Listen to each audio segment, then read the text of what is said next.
Vamos lá, pessoal, seguindo nossa mega revisão, processo do trabalho TRT11, TRT24, recursos no processo do trabalho, tema-chave, assim como o procedimento sumaríssimo, em qualquer concurso cai recursos. Não tem como escapar. Vamos lá, vamos bater um papo então agora e falar um pouquinho sobre o agravo de instrumento. Como nós já falamos anteriormente no vídeo passado, o agravo de instrumento, previsto no artigo 897, a linha B da CLT, aqui no processo de trabalho tem só uma única finalidade: destrancar recurso trancado. Se foi negado segmento, cabe agravo de instrumento. Toda vez que for negado segmento a um recurso, cabe o agravo de instrumento. Não tem nada a ver com o agravo de instrumento do processo civil. Não faça confusão. Não faça de forma alguma. Então, pode ser interposto em face de decisões que denegarem segmento ao recurso ordinário, ao recurso de revista, ao recurso extraordinário, ao agravo de petição e por aí vai. Beleza? Muito bem. Agora tem que ser um detalhe importante. O artigo 897, coloca aí por favor, no parágrafo 2º fala assim: o agravo de instrumento interposto contra despacho que não receber agravo de expedição não suspende execução de sentença. Interessante. Então, agravo de instrumento interposto contra recurso que nega segmento ao agravo de expedição, já que cabe, não suspende a execução. Isso é bem importante. Agora vamos lá. O agravo de instrumento também exige depósito recursal? Sim, o agravo de instrumento exige depósito recursal. Vou depositar, qual vai ser o teto aqui? Até metade, até 50% do valor do depósito de recurso que você quer destrancar. Mas aí a prova pode indagar. O depósito recursal tem que ser comprovado em que prazo? Exemplo, recurso ordinário é um recurso que exige depósito recursal, não exige? Exige. Qual é o prazo para interpor o recurso ordinário? Também 8 dias, como é o agravo de instrumento. Então, se eu interpuser o recurso ordinário, por exemplo, no 5º dia, eu tenho até o 8º dia para comprovar o depósito recursal. Agora, se eu estiver diante do agravo de instrumento, que desde 2011 passou a exigir o depósito recursal, eu tenho que comprovar o depósito recursal do agravo de instrumento no ato. No ato da interposição do agravo de instrumento, o depósito recursal deve ser comprovado. Então, não tem até o prazo recursal, não. É no ato. Se eu interpuser o agravo de instrumento de forma antecipada, no 4º, 5º, 6º dia, é nesse momento que eu tenho que comprovar o depósito. Olha lá, essa é bem interessante. Artigo 899, parágrafo 7º da CLT. No ato de interposição do agravo de instrumento, o depósito recursal corresponderá a 50%, metade, do valor do depósito recurso ao qual se pretende destrancar. Aí está. Que bacana, que interessante. Agora, tem uma hipótese que eu não sei porque é o meu famoso algo me diz no seu concurso. Qual é essa hipótese, Renzetti?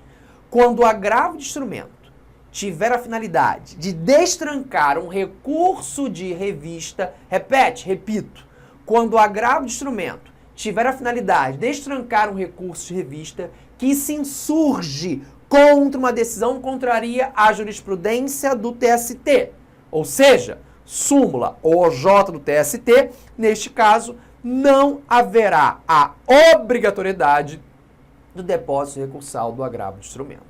Então, cuidado, isso está no artigo 899, parágrafo 8º da CLT.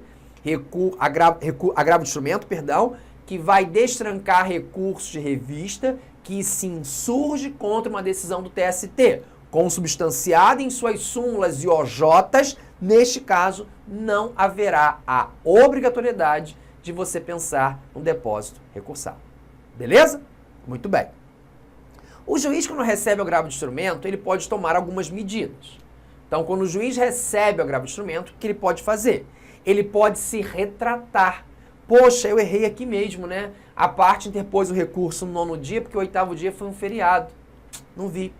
Então, o juiz pode se retratar? Pode se retratar. E esse se retratar é o efeito regressivo do recurso. Ok. Mas também o juiz pode não se retratar.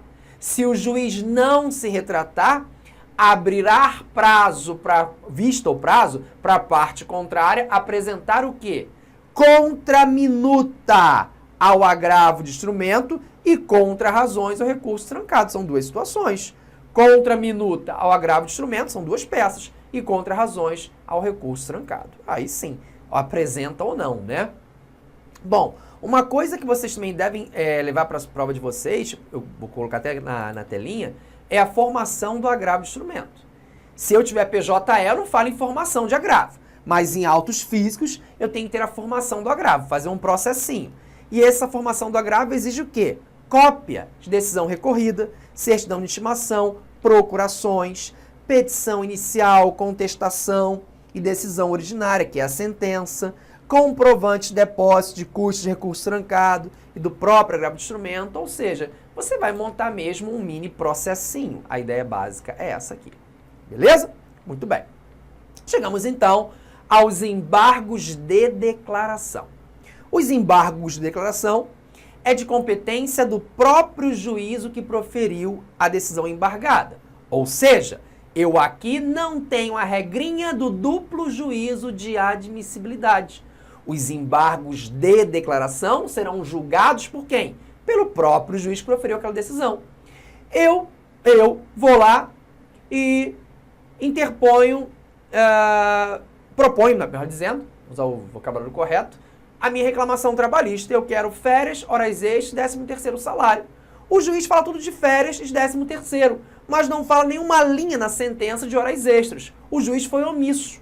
Diante dessa omissão, cabe embargos de declaração. Para quem? Para o próprio juiz que foi omisso. Então não tem um duplo juízo. Esse próprio juiz que foi omisso vai se manifestar sobre a sua omissão em relação às horas extras.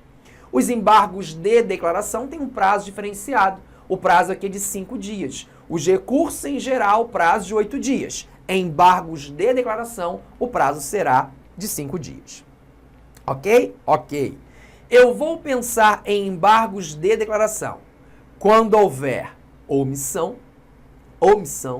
obscuridade, contradição e um pressuposto próprio nosso, que é o manifesto equívoco na análise dos pressupostos extrínsecos do recurso. Parou, Renzetti repetiu. Cabe embargos de declaração se houver omissão, contradição, obscuridade e um manifesto equívoco na análise dos pressupostos extrínsecos do recurso. Não vou gravar isso na minha prova, não. Claro que vai. Cabe embargos de declaração. Só falta a canetinha ajudar, né? Se houver... Foi? Agora lá vai. Se houver o como. Quê? Se houver o como. Contradição, omissão, obscuridade e manifesto equívoco na análise dos pressupostos extrínsecos. Cabe embargos de declaração? Como? Como? Lembra na prova. Se houver contradição, omissão, obscuridade e um manifesto equívoco na análise dos pressupostos extrínsecos do recurso. Está aí, né? Muito bom. Os embargos de declaração, em regra, eles não vão ter efeito modificativo. Não. Por isso que, em regra, não há prazo para a parte contrária se manifestar. Isso é uma regra. Mas é claro que esses embargos podem gerar um efeito modificativo. Pensa lá. Se o juiz só falou das férias e do 13º, naquele meu exemplo, não falou de horas extras, e se ele for se manifestar sobre as horas extras, isso vai gerar um efeito cascata nesse processo. Então é claro que eu vou ter, sem dúvida, um efeito modificativo, aliás, mega modificativo. Então, neste caso, nós vamos sim ter o prazo para manifestação da parte contrária sob pena de nulidade. Olha lá, o artigo 897, parágrafo 2º.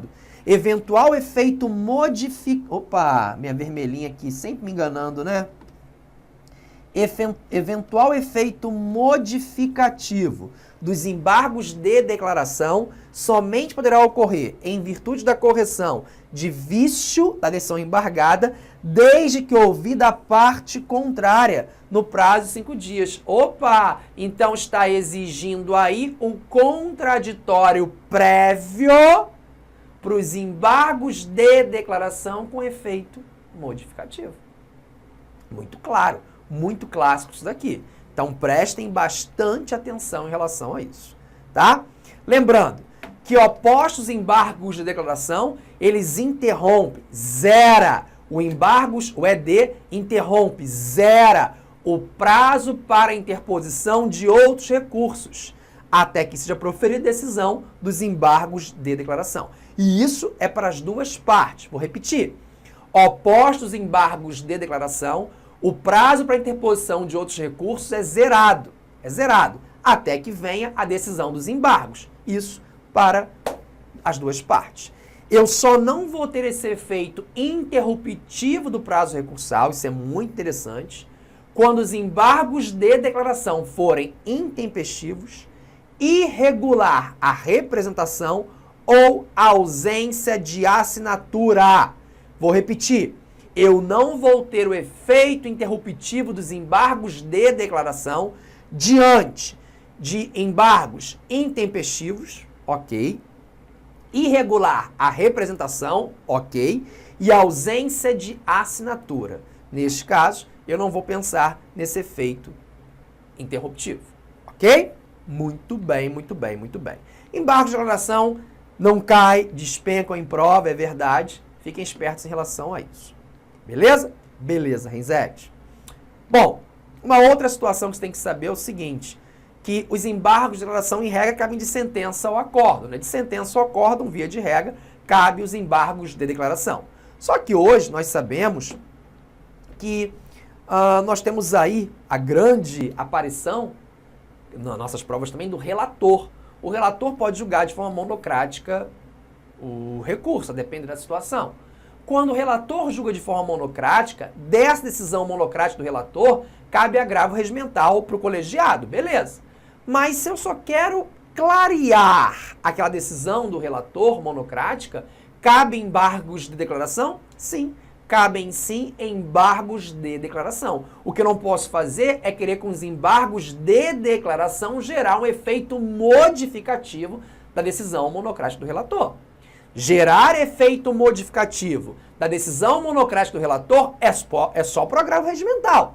Só para o regimental. Se eu quero fazer isso com embargos de declaração, eles serão convertidos em agravo, diante do princípio da fungibilidade, celeridade fungibilidade ou conversibilidade e também celeridade processual.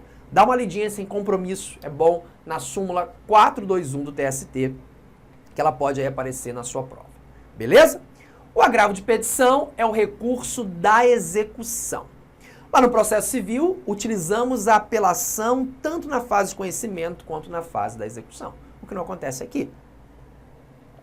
No processo de trabalho, nós temos na instância ordinária os recursos dependendo da fase em que eu estou.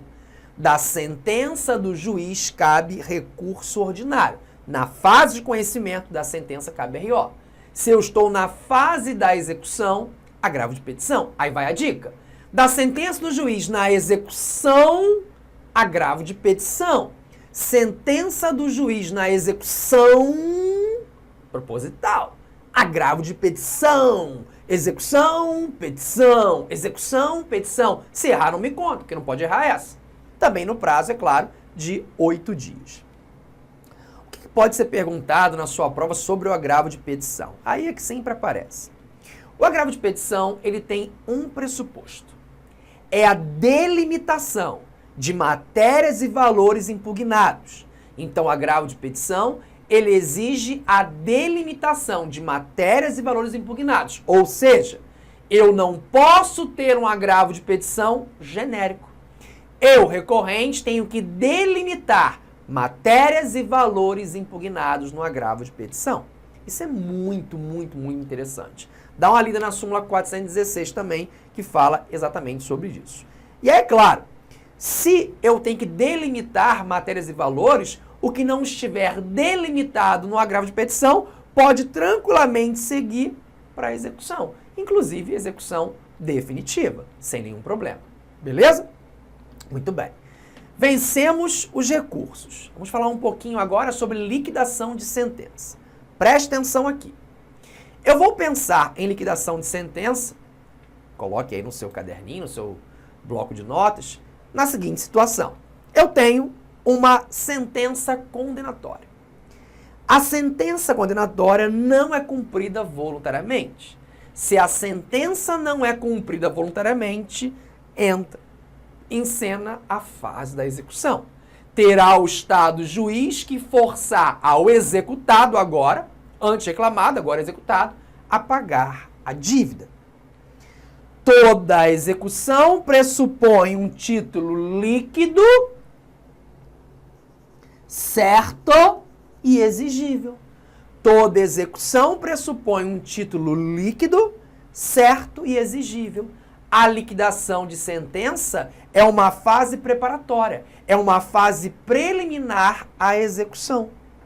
Então, toda execução pressupõe um título líquido, certo e exigível. O juiz condenou o reclamado a pagar 2 horas extras durante 2 anos de trabalho. Quanto dá isso? Não sei. Eu preciso liquidar. Como é que eu vou cobrar o executado agora se eu não sei quanto dá 2 horas extras durante 2 anos de trabalho? Então, entra em cena aí, é claro, essa fase de liquidação. E essa liquidação, aí tem que saber, ela vai se dar por cálculo, por arbitramento ou por artigo. Isso cai em prova ainda, ok? A liquidação de sentença vai se dar por cálculo, por arbitramento ou por artigo. Cálculo são simples operações aritméticas, sentar mesmo e calcular. Arbitramento, quando você tiver necessidade de conhecimentos técnicos. E por artigos, quando eu preciso alegar e provar um fato novo na execução. Voltando aqui. Liquidação por artigo, por cálculo ou por arbitramento. Por cálculo, simples operações aritméticas, sentar, calcular e cobrar. Por arbitramento, quando você tiver a necessidade de conhecimentos técnicos, um perito, por exemplo. E por artigos, quando eu preciso alegar e provar um fato novo na fase da execução. Tá bom? Essa aqui é regrinha muito, muito básica que você tem que saber. Bom, e aí você consegue com isso liquidar e saber de fato quanto dá essa conta. Você tem que saber quanto que vai dar 2 horas extras durante 2 anos de trabalho. Não sei. Para isso, você precisa sim passar por essa fase preliminar, que é a fase da liquidação de sentença. Também a gente fala sobre ela com detalhes nosso curso aí, ponto a ponto. Bom, passaremos agora então a falar um pouco da execução em si. Na execução, a gente vai aplicar a CLT como instrumento primário. Se a CLT for omissa, vamos aplicar primeiramente a Lei de Execução Fiscal, a LEF. Permanecendo a omissão e tendo a compatibilidade, aí aplicaremos o Código de Processo Civil. Veja, diferente da fase de conhecimento que você aplicava direto o CPC, aqui na execução você aplica primeiro a LEF e posteriormente você aplica o Código de Processo Civil, tá? É bem assim. Muito bem. Uma coisa interessante que a gente tem que observar aqui na fase de execução, agora a gente já sabe quanto dá tudo, né? A gente já tem a conta, é em relação aos títulos executáveis. Quais são os títulos que eu posso executar aqui no processo do trabalho? Então, eu posso executar, e aí eu listei para vocês aqui, já temos novidades, né? Vamos lá, bota o quadrinho, por favor. Eu posso executar uma sentença transitada em julgado, uma sentença da qual tenha sido interposto recurso, mas esse recurso não teve efeito suspensivo, o que, aliás, é a nossa regra, o efeito é meramente devolutivo. Um acórdão, quando não cumprido, pode ser executado. Créditos previdenciários, decorrentes das sentenças condenatórias trabalhistas, está no artigo 114, inciso 8, aqui eu estiquei. Ó, deixa eu voltar só um minutinho aqui, eu não estou só no artigo 876, não. Vou até ler ele com você, que fala o seguinte: as decisões, é bem simples, passadas em julgado, ou das quais não tenha havido recurso com efeito suspensivo, os acordos quando não cumpridos, os termos de ajuste de conduta, o TAC, firmados perante o Ministério Público do Trabalho, e os termos de conciliação firmados perante a CCP serão executados pela forma estabelecida neste capítulo. Aí ficou muito simples. Agora eu listei tudo aqui. Então, sentença transitada em julgado é título executável. Isso. Sentença da qual tenha sido interposto recurso, mas esse recurso não teve efeito suspensivo, que é a regra, é título executável. Acordos não cumpridos. Eu falei acordos anteriormente, né? Acordos não cumpridos. Créditos previdenciários decorrentes das sentenças condenatórias trabalhistas. É título executável. Termo de ajuste de conduta firmados perante a MPT. É o TAC. Termos de conciliação firmados perante a Comissão de Conciliação Prévia. Aí está. Multas impostas pelos órgãos de fiscalização das relações de trabalho.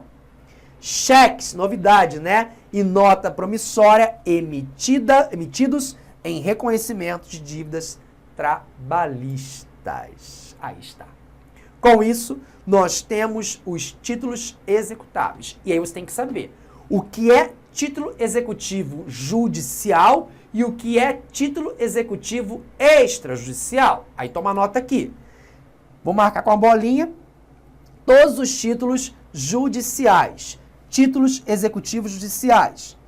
Entre aí, filhinho. Foi? Não, agora. Sentença, sentença, acordo. Acordo homologado tem força de sentença. Aí só. Agora, ó. Créditos previdenciários. Decorrente de sentença, que é título executivo. TAC, CCP, multas, cheque, nota promissória. Aí seriam títulos executivos extrajudiciais. Tranquilo? Beleza? Tem que saber isso. Bom, a competência para execução vai ser do juiz que proferiu a decisão, ele será o competente. E isso, é claro, se eu estiver diante de um título executivo judicial. Quem tem competência, o juiz proferiu a decisão. Claro, se eu estiver diante de um título executivo extrajudicial, eu vou repetir aquela regrinha de competência territorial prevista no artigo 651 da CLT que você já sabe, fala sozinho, que é o local da prestação de serviços, tá? E aí não tem nada de moroso, muito tranquilo. Bom, primeiro ato da execução é a citação para o pagamento, que você encontra no artigo 880 da CLT. Citação é expedido mandado de citação e penhora para que o executado pague ou garanta ao juiz no prazo de 48 horas. Então, esse é o primeiro ato. Mandado de citação e penhora para que o executado pague ou garanta ao juiz no prazo de 48 horas. Esse mandado de citação, ele é pessoal, ele é feito pelo oficial de justiça, que hoje é chamado, nós já sabemos, de oficial de justiça avaliador federal. Tá? O caminho é esse mesmo, é assim que funciona. Feita essa citação, no prazo de 48 horas, o executado pode adotar algumas alternativas. Pagar a dívida ou garantir a execução. Pode nomear bens, como também pode falar, ficar quieto, morto, não vou fazer nada. Nada, não vou me mexer. Se ele ficar morto, aí vai iniciar a penhora.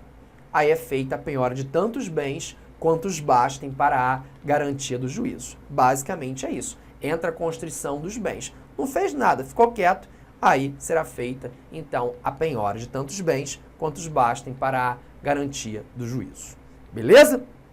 Sempre observando a ordem preferencial prevista no CPC. A gente não tem essa ordem na CLT, então a gente acaba observando essa ordem. Bom, o que eu quero falar para vocês como destaque aqui é que vocês precisam saber quais são os bens penhoráveis e quais são os bens impenhoráveis, tá? Estão previstos no CPC, a gente bate isso também, o nosso ponto a ponto, não tem como falar isso agora, a nossa revisão, porque é muita coisa, não dá. Mas vocês precisam observar isso. Não tem que comprar o curso para isso, quem não quiser comprar, claro que não. Você pode pegar o CPC e destrinchar, essa é a minha dica. Você precisa conhecer esses bens que são penhoráveis e os bens que são impenhoráveis, que isso pode, sem dúvida, aparecer numa prova. É carinha, né, da FCC. Bom, vamos falar um pouquinho sobre os embargos à execução. Garantida a execução ou penhorado dos bens, isso é interessante, o executado vai ter o prazo de 5 dias para opor os embargos à execução. E igual prazo, também 5 dias, para o exequente apresentar a impugnação à sentença de liquidação. Agora, o que cai na prova?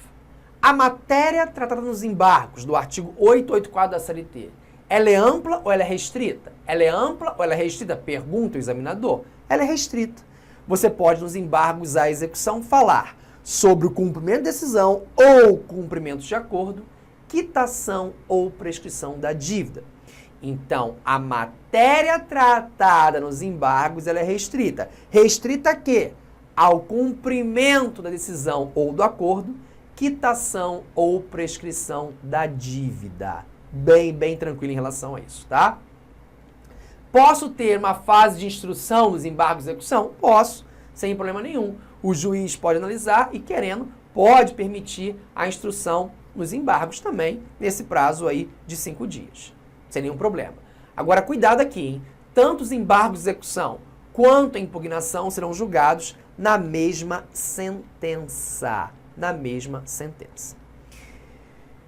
Bom, com isso, a gente fecha, né? Acho que praticamente que a nossa revisão foi meu objetivo. Eu quis falar com vocês dos principais pontos, os principais tópicos, e a gente conseguiu traçar aí de forma bem detalhada o que pode aparecer numa prova da FCC para o cargo de técnico, cargo de analista. Espero ter contribuído bastante. E se você ainda está achando, poxa, estou com dificuldade nesse ponto, nesse tópico, dá tempo, se organiza aí e veja o nosso curso ponto a ponto no nosso site, para o TRT11, para o TRT24. Agora mais para o 24, né? Para o 11 não dá mais tempo, mas nós temos lá ponto a ponto de acordo com o edital. Isso vai ajudar muito. Até brinco no curso, a gente fica lá riscando, né, o nosso edital. E a grande vantagem desses cursos é que você vai ter lá o material em PDF para auxiliar e o nosso fórum de dúvida. Nós temos um cantinho, um caminho para você tirar dúvida direto comigo. E eu respondo, quem é aluno sabe disso, na maior brevidade possível. Não vai ficar solto, perguntando em e-mail, em Facebook, não. Tem o nosso fórum de dúvida. Você mandou a mensagem, apita para mim, eu chego e respondo para você. Então, é um estudo bem centralizado. O site foi muito bem pensado para isso, para atender vocês. Não é um curso, né? É um site, é um espaço meu, rogeriorenzetti.com.br, é um cantinho nosso, mas tem lá já muitos alunos que estão satisfeitos e isso é muito bom. Esse retorno é excelente. Espero, de coração, ter ajudado a todos. Não foi um curso, foi apenas uma mega revisão. Bons estudos, te encontro em Campo Grande, te encontro em Manaus. Manaus primeiro, depois Campo Grande, para o nosso brinde da vitória. Estarei lá, ó, Renzetti, a canequinha do RR, para brindarmos juntos a sua aprovação. Bons estudos, conta sempre comigo, não desista. Uma vaga vai ser sua, só depende de você. Se você quer, você vai ter. Fala daí, que eu falo daqui no 3, hein? 1, 2, 3. Trabalho não dá trabalho. Tchau!